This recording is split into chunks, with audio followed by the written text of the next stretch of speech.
"And you did not tell her our real intentions," he said. I shook my head. "No, as I said a few nights ago, all she knows is that I am coming to visit her, and she has graciously extended the invitation for you to stay as well." He nodded. "Very good," he said. "I imagine she will suspect nothing if I leave to go and investigate throughout the city." "She will think nothing of me wanting to explore as well," I said. He frowned.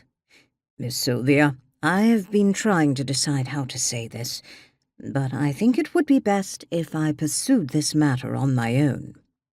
I stared at him.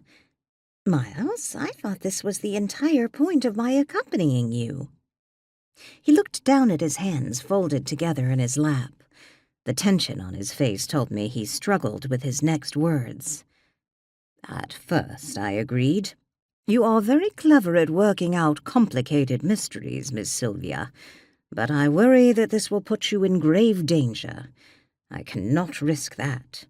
Your parents think I have accompanied you on a holiday, not a murder investigation." My brow furrowed. Did this mean all I could contribute would be a place for him to stay while we were in London?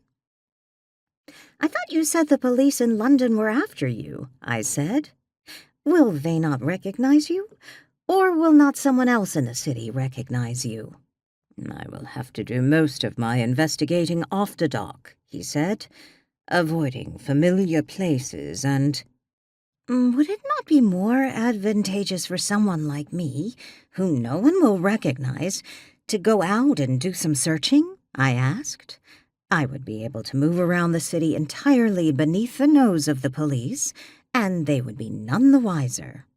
Miles frowned.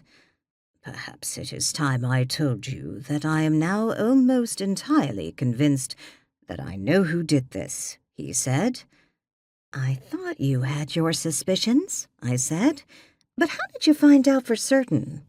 "It has been the same man I have suspected all along, the only man with any real reason to have tried to harm me," he said, "not to mention that he would have been able to convincingly portray me that night in the park." "What do you mean?" I asked. "Do you have a brother?" "A brother?" he asked. "No, I do not have a brother. I have sisters, all of whom are younger than I.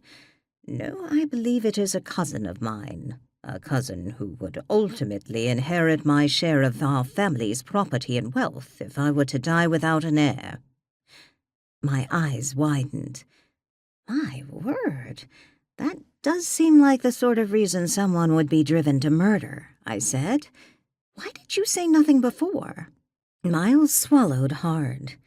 He was a dear friend of mine growing up.